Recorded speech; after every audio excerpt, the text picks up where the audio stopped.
again, everyone. The holidays are over and I got sick twice. I'm better now though, so let's build a model I've had on my shelf since probably middle school. It's a 1/48 scale P-38 Lightning from Revell. And as you can see, I did start it at some point in the last 2 decades, and I'll probably have to redo that bit for better glue ups. For now, let's lay everything out and see what's been lost over the years. Luckily, not much is gone. I started the cockpit painting and a few parts fell off the sprues. The only things really missing are the 2 stands to make it sit right. Let's get a warm drink and a hobby knife and get started.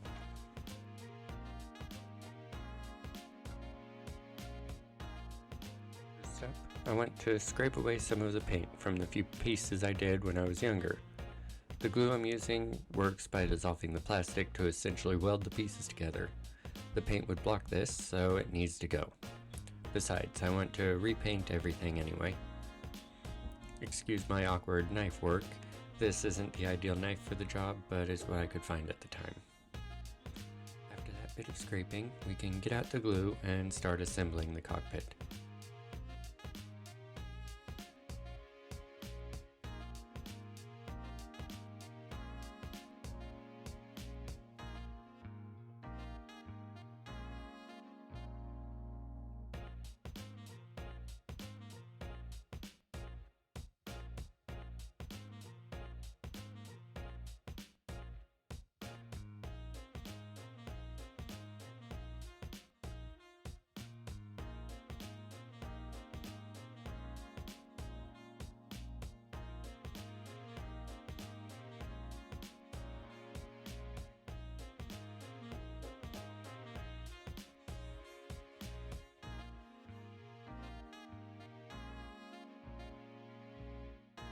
Attach the side panels, being careful to only drop them once or twice.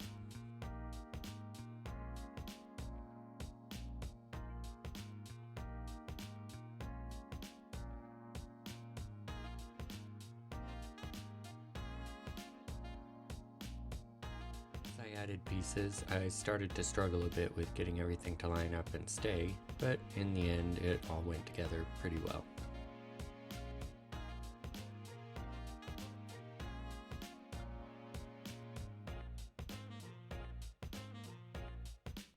Start the main body.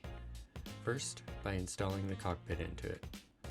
I wasn't too confident in the super thin connection points, so I added some CA glue on the inside and hit it with accelerator.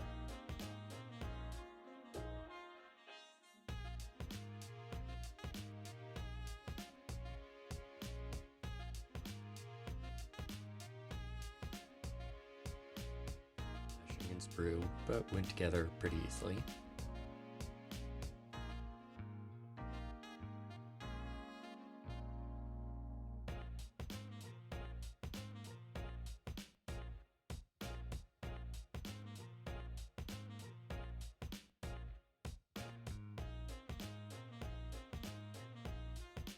Me realizing how similar this shape is to Queen Amidala's shiny spaceship in Phantom Menace.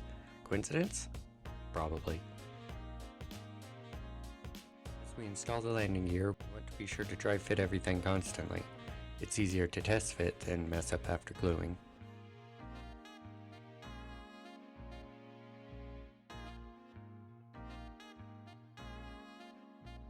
Tiny landing gear struts were fiddly, but with the help of some tweezers I got it properly seated.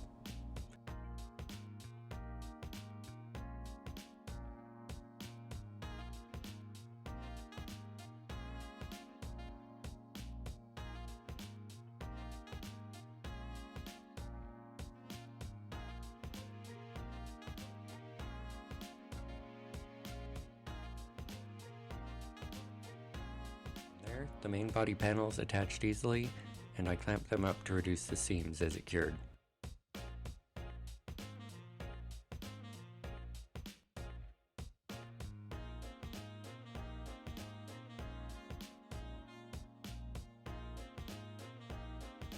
The fuselage pieces give us more fiddly landing gear. It balances on one side while I attach the other, and isn't too much trouble. I clamped again because it tried to separate on me. These are thicker, so harder to get these small clamps on, and I don't have any bigger ones handy.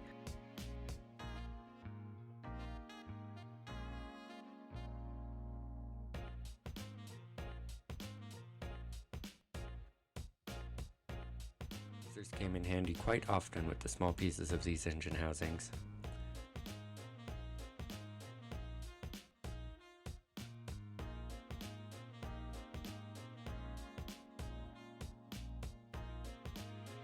We're ready to attach the three main parts together. So remember earlier when I said you want to be sure to dry fit everything constantly. It's easier to test fit than mess up after gluing. Well, this is what happens if you don't. I glued it all up and put it on the wrong side.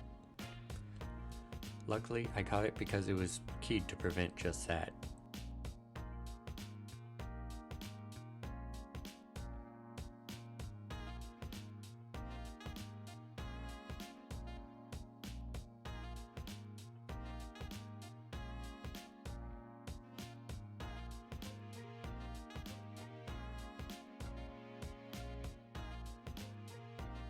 Has some copyright text to sand off, and we can put it in place. The instructions say not to glue this bit, but I don't know why, and I want the extra strength, so I glued it.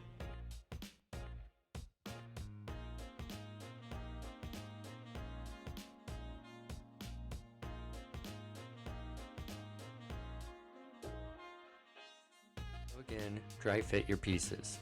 The propellers were keyed for left and right so the blades would be properly sloped. Needed a fair bit of cleanup to ensure they would spin and not catch any flashing.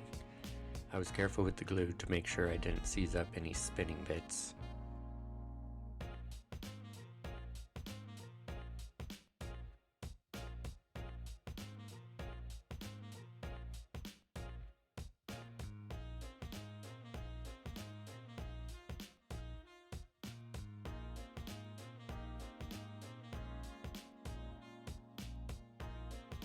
Make sure the pieces are all with the other pieces of their side.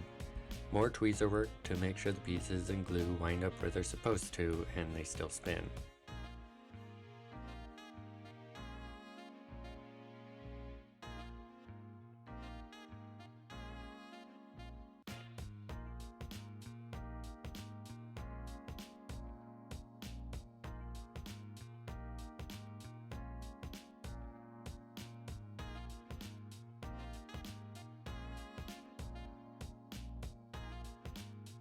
Part was a bit awkward to make sure you can see my work, only for me to cover everything with my arm anyway.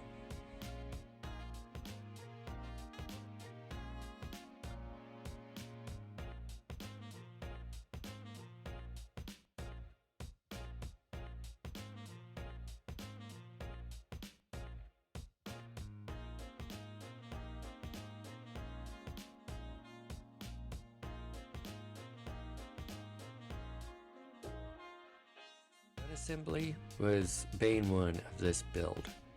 The guns themselves had so much flashing and sprue stubs, and they were small and fragile. Then, I couldn't make heads or tails of the pictures of the instructions, and nothing wanted to line up right. In the end, I had to trim one of the guns short to make it look halfway decent, but I don't think it'll be too noticeable in the end. The worst part was the ammo feed. The instructions weren't very clear about where it went, and there weren't any good mounting points to keep it glued in place. In the end, I think I left it out since it would be covered by outer panels and not visible anyway.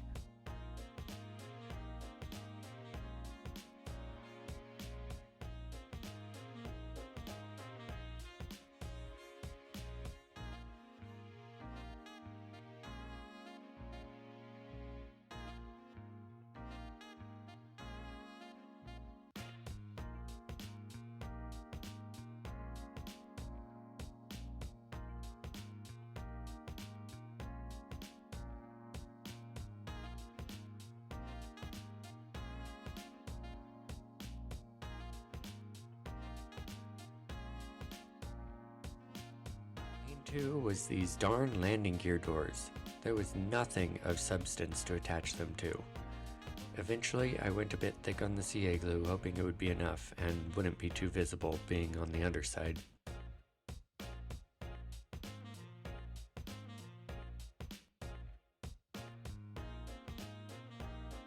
After that though, I can call construction complete. I primed it silver and prepped for painting in the next video. Overall, I'd rate this model kit pretty mediocre. The detail is nice and it's not too complicated, but the attachments aren't very rugged and the instructions aren't great.